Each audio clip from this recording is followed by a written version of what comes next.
Cart, there were rumors Juwan Howard may depart the Michigan program. The biggest rumor specifically was that he may be the next head coach of the Detroit Pistons. Dwayne Casey has stepped down within the last 24 hours. He's headed to the front office. Early reports are not naming Juwan Howard there. They are naming like Jay Wright, which makes zero sense to me. Jerry Stackhouse. Stack is going to coach in the NBA, I think. I just don't think it's going to be the Pistons. But there are guys on Twitter who have broken insider news before that are hinting harshly at keep an eye on Juwan Howard here. What do you make of this for a guy who one of his sons is headed to the NBA, one of his sons is still on the roster, and he just added fucking Caleb Love, Cart? What do we make of this? I mean, all the signs point that he wants out. Like, why is he staying? I don't think all the signs point that he wants out. He added Caleb Love. Right. I think that points he would stay more than he wants out. He added Trey Jackson. I think that points he would stay. Like here's my counterpoint, Cart. If I think he wanted out, don't you think there'd be less activity in the portal? Is this Jace's last year? On paper, yes. Okay, but I think he has a COVID year. He has a COVID year. So he's running it back. So he's basically going, I'm going all in. I'm just going to add some people this 1 year. We're going to see what's going to happen. Hunter's gone anyway. Let's get one more year, and then I'm off to the NBA. I think that was the plan prior to this cycle. I think I don't think Juwan was going to leave with Hunter Dickinson still on the roster and his son still on the roster. Probably not in that order. Probably flip-flopped. But yeah, then all of a sudden Hunter's like, I have to leave. And you look at this roster, it's nothing. I mean, he had one and a half guys in the incoming recruiting class. The half is Papa Conte, who, depending on who you ask, may not even be admitted.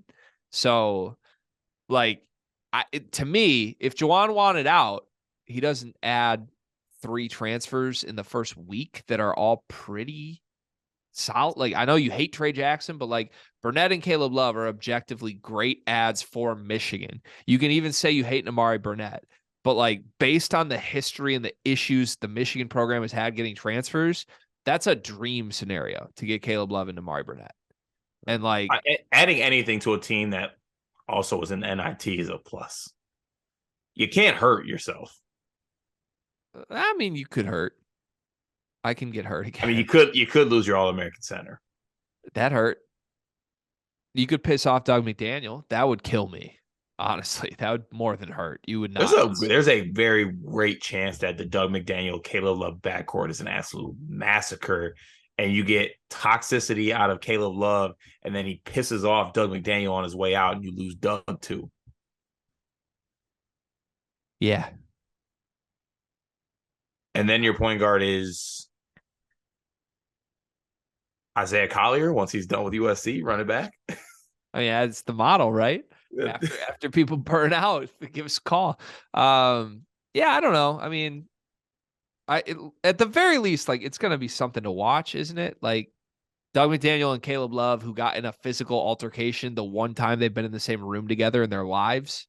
Like that's kind of it's at least fun. It's at least interesting. I do like a good scrap. Can I ask this? Yeah. My only question I'll ask you. Is Michigan right now in a better place than they were at the end of the season?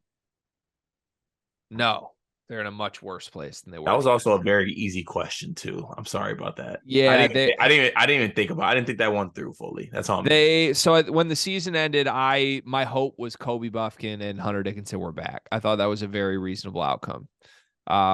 Yeah, they're in a way worse spot than that. My entire season, my program's future hinges on Caleb Love. Cart.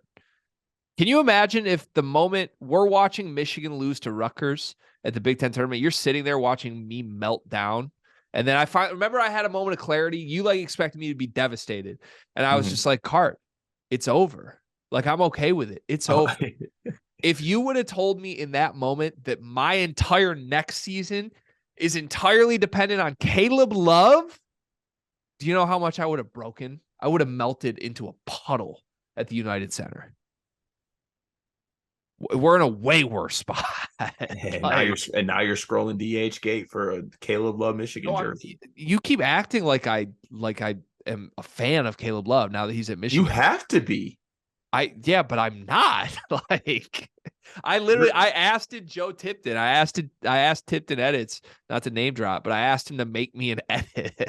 Literally, I wanted me with like birds flying in the background, and then there's just like 4 logos of potential schools I'll be a fan of next year. I was gonna say birds in the background. What is this? In remembrance T-shirt? No, so I wanted 3 white doves, and I wanted I wanted I wanted a Jordan Poole jersey like underneath me in a pile of either tears or like a waterfall, and then 3 white doves, 1 dove representing Dickinson, 1 for Buffkin, and 1 for Jet Howard.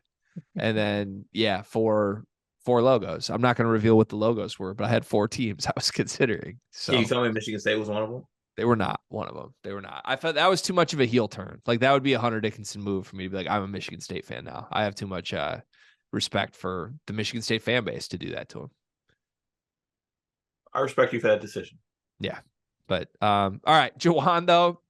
So we both think Juwan's gone in a year max. Is that where we're at? Like, yeah, I do. What if this year works though? Does that change? Like if this Michigan team's actually good and Juwan like flips the narrative. All I think that does is add a 0 to the check he's gonna get. Or add a comma. If he was gone, don't you think he'd just be gone now? Because now would be if he's truly heart set on going, I would just go now if I'm Juwan. Why would I put myself through 1 more year of Caleb Love now that Hunter's gone? For his first son. You think he cares about Chase? That was dark. I'm sorry. That was Jesus. That was really dark. Good grief. I think he does. It's been a long couple of years, Card. I'm sorry. He obviously cares about Chase. A little too much, arguably. I think though that he couldn't leave because everyone left first. Oh. Like if Juwan left first, then it would be like, oh, he's out. Now everyone else is out. He got beat to getting left. So now he can't be like the last person out. Like he has too much self-respect to make it seem like he had no other choice. Yeah. Yeah. I like that. I like that angle a lot. Interesting. Okay. You didn't think about that. I didn't even think about that angle to just now, by the way. I want you to respect that.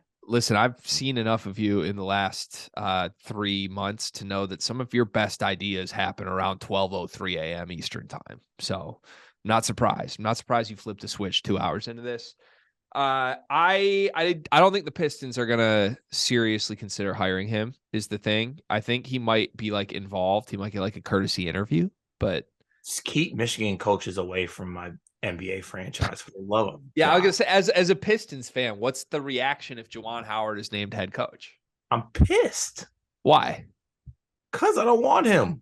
Because he can't coach, or because you don't like him? I don't like him. Actually, no, that's not even the fact. I don't think he can coach. I do not think Juwan's a good coach. I think he can coach. I like Juwan. I don't think Juwan can coach. What part of his coaching ability makes you say he can't coach? Can't keep his hands to himself. That was really easy pickings there. I would expect better from you, but like, actually, is it an X's and O's thing? Is it a college run? Because the roster building shit is the issue to me. He doesn't have to do that in the NBA.